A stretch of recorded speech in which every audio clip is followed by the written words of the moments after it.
Education की journey का सबसे इंटरेस्टिंग सब्जेक्ट क्वांटिटेटिव एप्टीट्यूड और इसमें चैप्टर इंडेक्स नंबर। तो इंडेक्स नंबर बताइए, सबको समझ में आया? कितने टाइप के इंडेक्स हम फाइंड आउट कर सकते हैं? 3। कौन कौन से?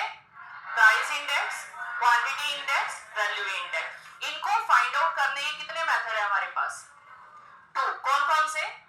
अनवेटेड इंडेक्स है, weighted index. Unweighted index for the 2 type का, कौन कौन सा? Aggregative and relative. Weighted for the 2 type का, कौन कौन सा? सबकी आवाज नहीं आ रही। Relative. Aggregative for the 7 type का। First Laspeyres. बताइए लेस्पिरे क्या कहता है? पास्चे क्या कहता है? फिशर क्या बोलता है? GM of Laspeyres and Paasche. Bowley and डॉर्बिश।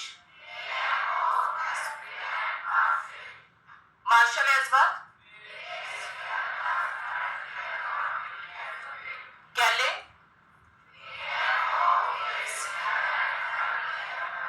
Walsh. ठीक है, और रिलेटिव मेथड अभी हमने किया। यहां तक बताओ, सबको क्लियर? ठीक है, क्वेश्चंस ट्राई करने को दिए थे। अच्छा, 4 टेस्ट भी कर लिए थे हमने, है ना? इन सबको चेक करने के लिए 4 टेस्ट होते हैं जिनको बोलते हैं टेस्ट ऑफ कंसिस्टेंसी। तो ये कितने टेस्ट है? 4 टेस्ट। फर्स्ट कौन सा है? Second, third, fourth. Circular test. First unit test. Unit test बताइए क्या कहता है? वैल्यू कैसी होनी चाहिए? Unit free. सेकंड टेस्ट है हमारा टाइम रिवर्सल। नाम से क्लियर है, बेस ईयर को करंट ईयर में चेंज कर दो, करंट ईयर को बेस ईयर में। मींस क्या लिखोगे? P01 P1 नॉट इनकी मल्टीप्लाई 1 के इक्वल। क्लियर है?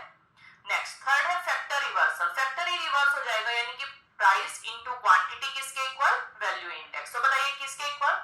P01 Q01 किसके इक्वल? V01। ठीक है, और सर्कुलर टेस्ट क्या है? बार बार बेस चेंज हो जाएगा, तो बताओ क्या बन जाएगा? P01 P12 P20 किसके इक्वल? 1 के इक्वल। ठीक है, तो ये बताओ फर्स्ट यूनिट टेस्ट कौन सेटिस्फाई करता है? सिंपल एग्रीगेटिव को छोड़ के सबके सब इस टेस्ट को सेटिस्फाई करते हैं। क्लियर है? फर्स्ट। सेकंड हमारा क्या है? Time reversal test. Time reversal test क्या कहता है? कौन कौन सेटिस्फाई करेगा? लेस्पिरे करेगा, पास्चे, फिशर, और जहां भी जीएम आ जाएगा वो इस टेस्ट को सेटिस्फाई कर देगा। ठीक है, नेक्स्ट है फैक्टर रिवर्सल टेस्ट। केवल फिशर ऐसा टेस्ट है जो फैक्टर रिवर्सिबल होता है, बाकी कोई भी इसको सेटिस्फाई नहीं करता। ठीक है, तो इसीलिए क्योंकि फिशर टेस्ट टाइम रिवर्सिबल भी है, सिंपल यूनिट टेस्ट को भी सेटिस्फाई करता है, टाइम रिवर्सिबल भी है, फैक्टर रिवर्सिबल भी है, इसीलिए सबसे बेस्ट माना जाता है, और इसमें जीएम भी होता है। क्लियर? तो फिशर सबसे बेस्ट इंडेक्स होता है। नेक्स्ट है सर्कुलर टेस्ट। कौन सेटिस्फाई करता है? कोई भी सेटिस्फाई नहीं करता, लेकिन अगर हम वेट को फिक्स कर देते हैं तो सारे के सारे इस टेस्ट को सेटिस्फाई कर देंगे। क्लियर यहां तक? चलो अभी क्वेश्चन ट्राई करने के लिए देते। 14 तक हमारे क्लास में हो गए थे। 14 तक किसी को भी प्रॉब्लम?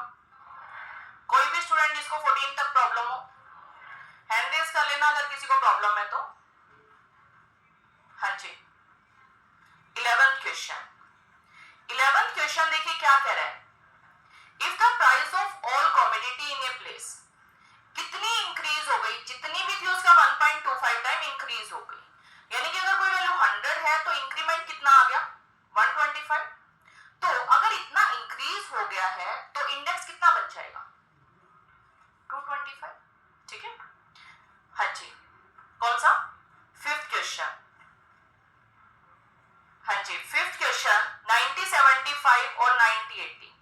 ये इसमें आपको प्राइस दे रखा है 25 और इधर प्राइस है 30। हमें प्राइस रिलेटिव फाइंड आउट करना है। प्राइस रिलेटिव फॉर्मूला बताइए क्या होता है? P1 by P0 into 100। P1 कितना है? 30, P0 25 into 100। चेक करो कितना आ रहा है। वेरी सिंपल, एक पर्टिकुलर वैल्यू का प्राइस रिलेटिव फाइंड आउट करना था। कौन सा? 4th question. 4th क्वेश्चन किसकी प्रॉब्लम है? प्राइस रिलेटिव हमें इंडेक्स फाइंड आउट करना है, ध्यान से समझना।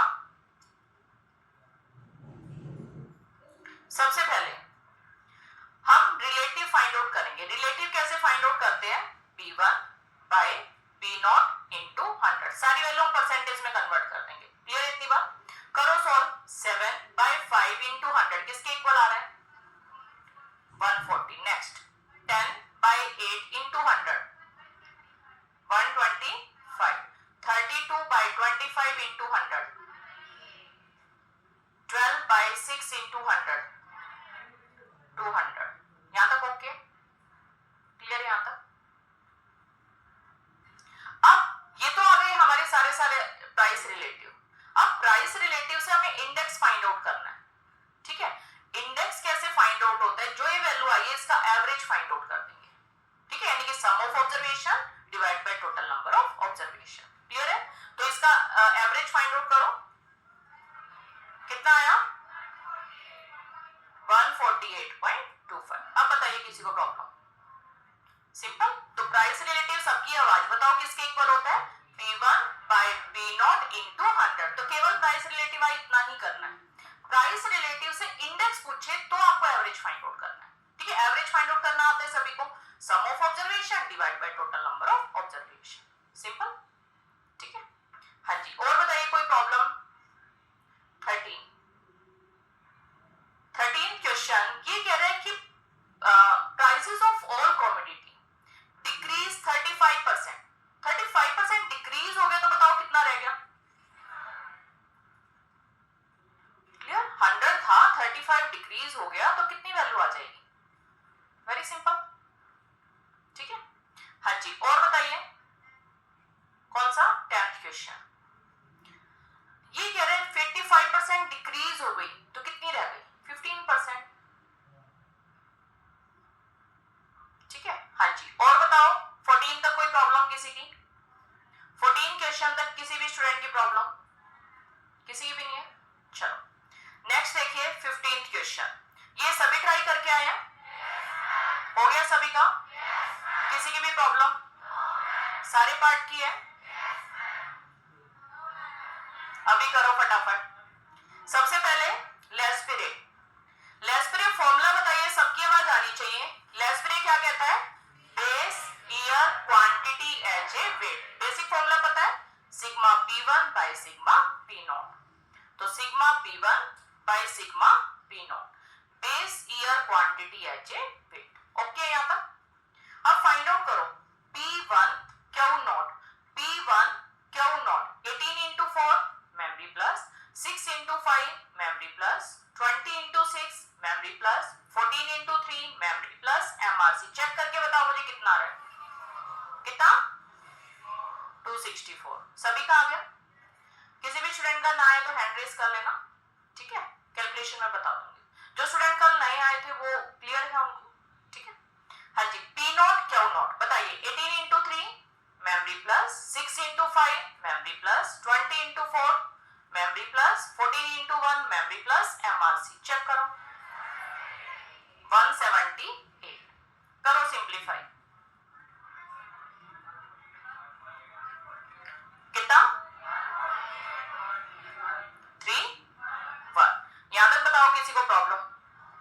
तो पास्टे आ गया, लेस्पिरे आ गया, फिशर फाइंड आउट कर सकते हो। फिशर फाइंड आउट करो कितना आ रहा है इन दोनों का जीएम। कैल्शियम पे फाइंड आउट करना आता है सभी को? 143.5। अब फाइंड आउट करो बोले एंड डॉर्बिश। बोले एंड डॉर्बिश क्या होता है? एएम, यानी कि इन दोनों का एडिशन डिवाइड बाय 2। 147.36 ये बोले एंड डॉर्बिश आ गया। नेक्स्ट है martial Ellsworth.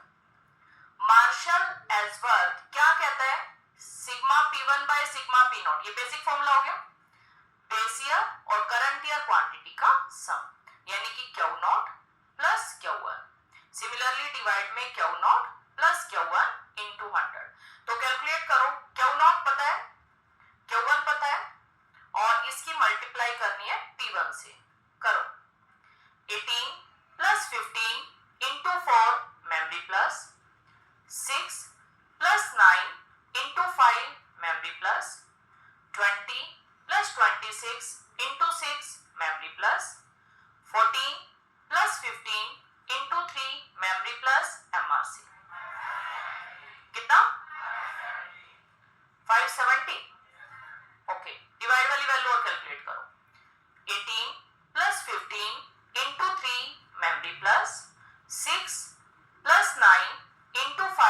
memory plus 20 plus 26 into 4 memory plus 14 plus 15 into 1 memory plus MRC 387। ये बताइए हो रहा है क्या सभी से? कितना आया? 28। हो गया सभी का? कोई स्टूडेंट इसको ना समझ में आया? क्लियर है सभी को? चलो नेक्स्ट क्वेश्चन 16th क्वेश्चन। इसमें किए थे सारे पार्ट? किस किसने? चलो अभी करो। लेस्पिरे, लेस्पिरे क्या कहता है? ये हो गया हमारा P not Q not, P1 Q1। Laspeyres सबकी आवाज base year quantity as a weight. Solve करते जाना। IL IP current year quantity as a weight. Fisher GM, Bowley and डॉर्बिश AM, Marshall Edgeworth sigma P1 by sigma P not base year और current year quantity का sum. हाँ जी, पहली value कितनी आई? 644 divide में 451। Check करो सभी का यही आ रहा है क्या?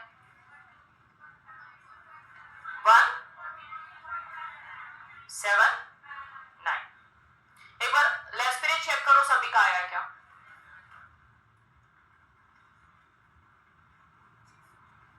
इन सारे बच्चों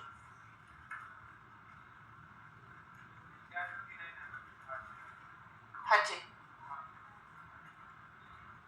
लेस्पिरे देखो सभी का आया क्या? कोई ऐसा स्टूडेंट जिससे ना हो रहा हो? हैंड रेज कर लेना, शर्माना नहीं है बिल्कुल भी। सभी का हो गया? चलो पास 6 फाइंड आउट करो। 759 डिवाइड में 522 इंटू 100 145.40। नेक्स्ट इनका GM 144.08। आप नहीं कर रहे? इधर करो, सभी को करना है। किसी ने कर लिया नहीं कर लिया कोई फर्क नहीं पड़ता, सभी करेंगे अभी। ठीक है, सबके ख्याल से चलने चाहिए। बोले एंड डॉर्बिश AM 144.09। आई थिंक ये सेम क्वेश्चन था जो हमने नोट किया। Okay, Marshall Edgeworth 119। ये तो सेम क्वेश्चन किया ही था हमने, है ना? चलो 16 क्वेश्चन हो गया सभी का? ठीक है, 17th क्वेश्चन लेस्पिरे फाइंड आउट करना है। फॉर्मूला पता है सभी को? अच्छा, लेस्पिरे में जो P1 है PN भी लिख सकते हैं उसको। ठीक है, तो देखो हमारा फॉर्मूला था sigma P1 by sigma P not base year quantity as a weight. तो 1 की जगह हम N भी लिख सकते हैं। ठीक है, तो PN Q नॉट दे रखा है आपको 1900, P नॉट Q नॉट भी गिवन है इनटू 100। करो कैलकुलेट कितना आ रहा है। अच्छा, इसमें इनटू 100 नहीं किया, परसेंटेज में नहीं दे रखा, बस इसलिए हटा दिया। ठीक है, तो बताओ कितना आंसर? 1.39। किसी की प्रॉब्लम? Very simple. ठीक है, हाँ जी 18th क्वेश्चन पास्ट से फाइंड आउट करना है। ये है किसी की प्रॉब्लम? और बाकी किसी मेथड में किसी को प्रॉब्लम? सभी को क्लियर है सारे मेथड? ठीक है, 19th क्वेश्चन प्रॉब्लम आंसर सही नहीं आ रहा। ये P not Q not P1 Q1। Clear इतनी बात? फिशर का फॉर्मूला पता है? Under root sigma P1 by sigma P not base year quantity as a weight. Next sigma P1 sigma P naught current year quantity as a weight. बस यही बनेगा। अब इसमें वैल्यू पुट कर दो इनटू 100 परसेंटेज में चाहिए तो P1 Q नॉट सभी स्टूडेंट फाइंड आउट करें। 6 into 3 memory plus 4 into 6 memory plus 2 into 9 memory plus 3 into 1 memory plus MRC। 63, P naught Q naught, 4 into 3 memory plus 5 into 4 memory plus and so on, 52, P1 Q1, हाँ जी, P naught Q1, calculation करनी आती है, करो solve, 63 into 59 divide 52 divide 52,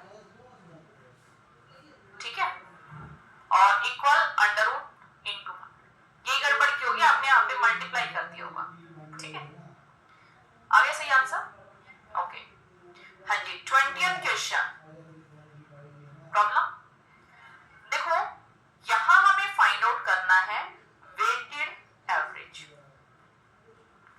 weighted average of price relative, ठीक है, अब इसे wait तो दे ही रखा है, क्या दिक्कत है, ये हमारा बेस ईयर का प्राइस हो गया, ये करंट ईयर का प्राइस हो गया, और ये हमारा वेट हो गया, वेट तो फिक्स ही है, बेस ईयर का भी वही है, करंट ईयर का भी वही है, तो कोई फर्क पड़ ही नहीं रहा, ठीक, आपको बस वेटेड एवरेज फाइंड आउट करनी है, वेटेड एवरेज, एवरेज का फॉर्मूला बताइए क्या होता है, अगर वेट दे रखा हो, फ्रीक्वेंसी दे रखी हो, sigma fi xi divide by sigma fi, यहां आप fi की जगह क्या ले रहे हैं, wi, तो बताओ इसमें कोई दिक्कत, यहां fi की जगह मैं लिख दूं w, तो sigma w xi divide by sigma wi, और यहां xi की जगह क्या है, प्राइस रिलेटिव, है ना, तो sigma pw over sigma w, formula clear हुआ, एवरेज ही तो फाइंड आउट कर रहे हैं ना, तो पहला काम क्या है, अपने को प्राइस रिलेटिव फाइंड आउट करना है, प्राइस रिलेटिव जो भी है उसकी वेटेड एवरेज फाइंड आउट करनी है, सिंपल, और जो वेट दे रखा है उसको फ्रीक्वेंसी की तरह यूज करना है, ठीक है, तो सबसे पहले प्राइस रिलेटिव फाइंड आउट करो, P1 bye P naught into 100, तो सभी कैलकुलेट करो, 0.75 divide by 0.5 into 100, 150, next 0.75 divide 0.6 into 100, 2.4 divide 2 into 100, 120, 2.4 divide 1.8 into 100, 1, ठीक है, 10 divide 8 into 100, 125, हो गया यहाँ तक, अब ये प्राइस रिलेटिव तो आ गया, लेकिन वेटेड एवरेज फाइंड आउट करनी है ना, अगर सिंपल एवरेज होती तो sum of observation divide by total number of observation, लेकिन वेटेड एवरेज है तो फ्रीक्वेंसी भी लेंगे, क्लियर, तो करो सॉल्व, 150, पहले वेट का टोटल करो कितना आ रहा है, कितना, 20, अब करो कैलसी पे, 150 into 2 memory plus, 125 into 5 memory plus, 120 into 4 memory plus, 133.3 into 8 memory plus, 125 memory plus MRC, divide 20, 82, आगे भी है कुछ, 82, 83 आ रहा है,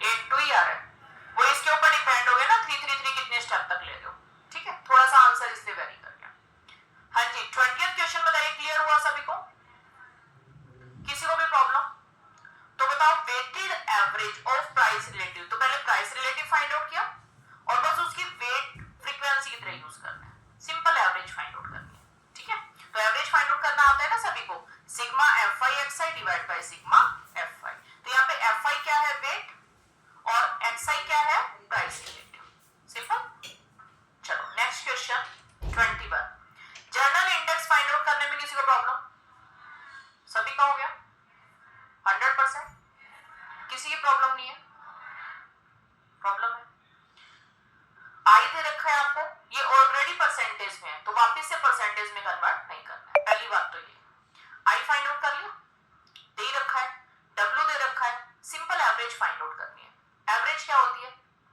sigma fi xi divide by sigma fi, यानी कि सिग्मा wi, वेट का टोटल, फ्रीक्वेंसी का टोटल, ऊपर क्या आ जाएगा, आई की मल्टीप्लाई w से, fi xi होता है ना, ठीक है, करो simplify, 425 into 35 memory plus, 235 into 15 memory plus, 215 into 20 memory plus, 115 into 8 memory plus, 150 into 22 memory plus MRC,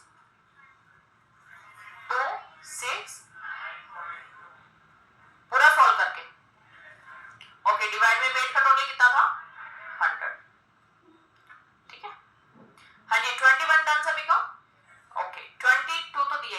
23 question, same question, journal index, ये आई दे रखा है, डब्ल्यू दे रखा है, किसी को प्रॉब्लम हो गया सभी का?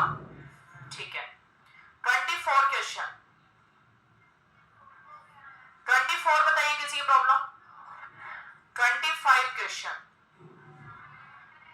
हाईलाइटेड है, मैंने तो नहीं हाईलाइट कर रखा। देखो वैल्यू रेशो फाइंड आउट करना है, ठीक है? वैल्यू रेशो यानी कि sigma V1 by sigma V0, समझ में आया? वैल्यू रेशो सिग्मा V1 यानी कि प्राइस और क्वांटिटी, इधर P0 Q0, P1 Q1, ये value P0 Q0, P1 Q1, P1 Q1 find out कर सकते हो, करो फटाफट। 6 into 2 memory plus 6 into 4 memory plus 9 into 2 memory plus 1 into 5 memory plus MRC, check करो। 59 डिवाइड वाली value P0 Q0, 4 into 3 memory plus 5 into 4 memory plus 7 into 2 memory plus 2 into 3 memory plus MRC, 52। कोई problem किसी को?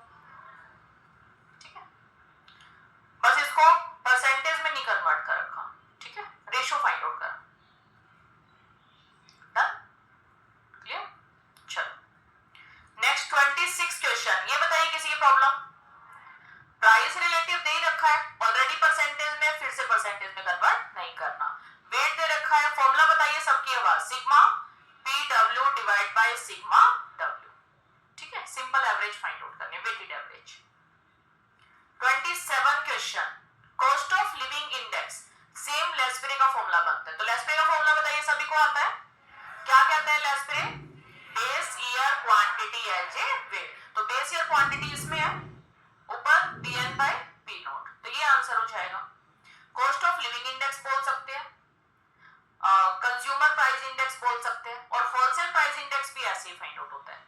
Wholesale price index में price सारे wholesale के लगेंगे और कंज्यूमर प्राइस इंडेक्स में सारे के सारे रिटेल के प्राइस लगेंगे, इतना सा डिफरेंस होता है, ठीक है? तरीका यही है। हाँ जी, next cost of living index find out करना है, फॉर्मूला पता है सभी को? लेस्पेरे का फॉर्मूला, किसी को प्रॉब्लम? 28 में 29 क्वेश्चन, किसी की प्रॉब्लम? ओके, देखो क्या दे रखा है, 90 80 बेस ईयर है, तो बेस ईयर का इंडेक्स बताइए कितना होता है हमेशा? 100। 90 85 इंडेक्स कितना हो गया? 250। अब यहां सैलरी देखो इसकी कितनी दे रखी है? 3000। अब ये कह रहा है कि कितनी एडिशनल सैलरी उसको मिलनी चाहिए। क्लियर है क्वेश्चन? बताओ, 2.5 गुना इंडेक्स हो गया, तो सैलरी भी तो उतनी बढ़नी चाहिए ना, तो 250 डिवाइड 100 इंटू 3000, चेक करके बताओ कितनी वैल्यू? 700, कितनी बनती है? 3000 सैलरी थी, कितनी सैलरी बढ़ जानी चाहिए? कोई प्रॉब्लम? ठीक है, 4500, ठीक है? हाँ जी, 29 बताइए, हो गया सभी का? ठीक है। 30th क्वेश्चन है किसी की प्रॉब्लम? करो सॉल्व।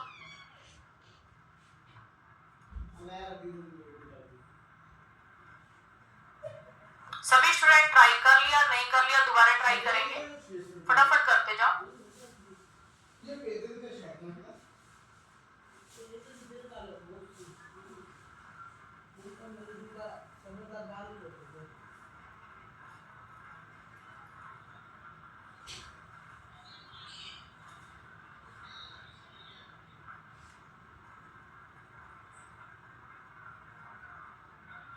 हो गया?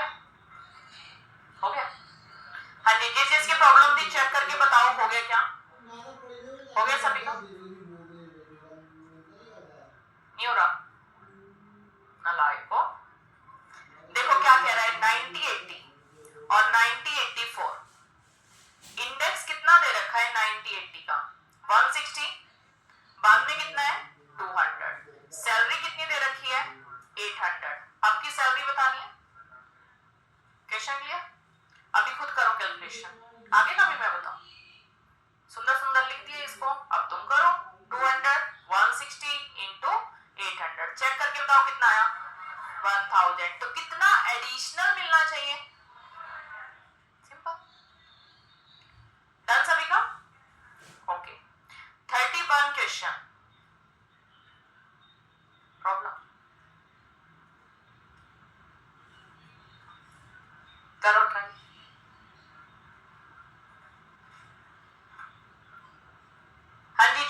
ट्राई करेंगे, ट्राई कर लिया नहीं कर लिया दोबारा ट्राई करेंगे, ठीक है। और इधर भी सभी स्टूडेंट ट्राई करें।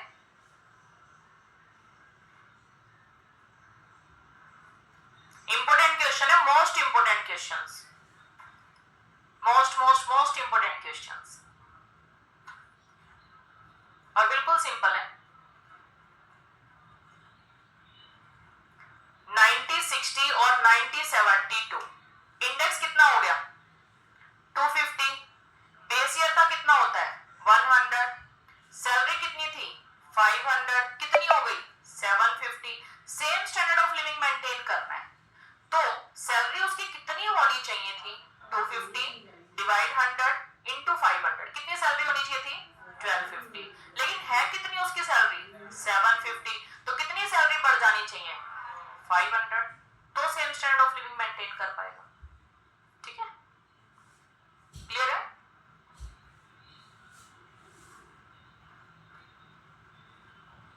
डन सभी का? हाँ जी। 32 क्वेश्चन, ये बताओ किसी की प्रॉब्लम।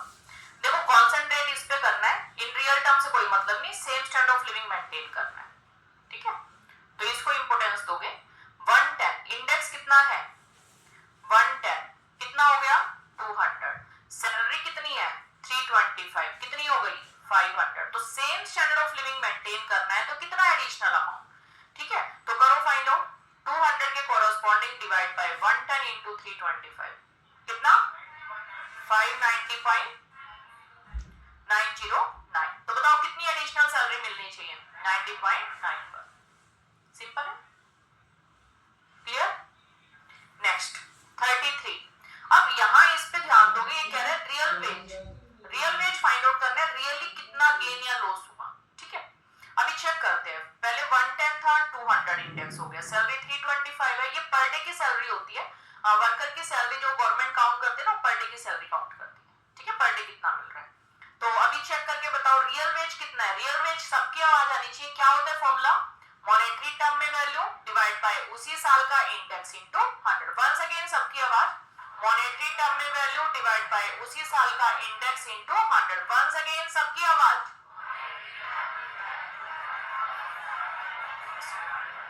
वंस अगेन,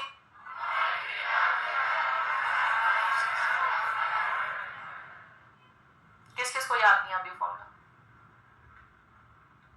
ऊपर मॉनेटरी टर्म में वैल्यू, ठीक है, मॉनेटरी टर्म में जितनी मनी की टर्म में वैल्यू है डिवाइड बाय उस साल का जो इंडेक्स है इनटू 100, ठीक है। ये तरीका होता है रियल वेज। रियल वेज का एक और नाम क्या है डिफ्लेटिंग, ठीक है। तो बताइए सभी रियल वेज का एक और नाम क्या है डिफ्लेटिंग। तो करो फाइंड आउट, मॉनेटरी टर्म में वैल्यू डिवाइड बाय उसी साल का इंडेक्स इनटू 100, चेक करके बताओ कितना आ रहा है 290, ठीक है। दूसरी वैल्यू फाइंड आउट करो 500 डिवाइड बाय 200 इनटू 100 250, तो बताओ रियल टर्म में उसको कितना लॉस हो रहा है 45/45। कोई प्रॉब्लम किसी को? वेरी सिंपल ना, इस चैप्टर में तो ले लोगे पूरे नंबर, पूरे नंबर आ जाते हैं, कोई कहीं नहीं कटते इसमें, सिंपल है। और क्या नहीं इसका एसटीडी के साथ लेंगे। हाँ जी 34 क्वेश्चन, ये भी कह रहे हैं रियल टर्म में गेन या लॉस, बताइए है किसी की प्रॉब्लम, करवा लो किसी से भी, क्वेश्चन करा दो मुझे। 110 डिवाइड में 200, एक बार शुरू से बताओ, इंडेक्स क्या दे रखा है, पहले कितना था 110, अब कितना हो गया 350,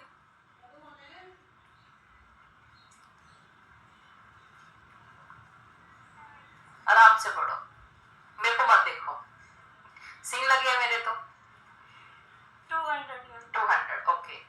हाँ जी सैलरी बताओ पहले कितनी थी 330, अब कितनी हो गई 500, रियल टर्म का पहले फॉर्मूला बताओ मुझे क्या होता है, मॉनेटरी टर्म डिवाइड में इंडेक्स इनटू 100, ठीक है। मॉनेटरी टर्म में कितनी वैल्यू है 330, इस साल का इंडेक्स कितना है 110, इनटू 100, चेक करके बताओ कितना आ रहा है भाई। नेक्स्ट वैल्यू मॉनेटरी टर्म में वैल्यू उस साल का इंडेक्स इनटू 100, चेक करके बताओ कितना आ रहा है 250, तो कितना लॉस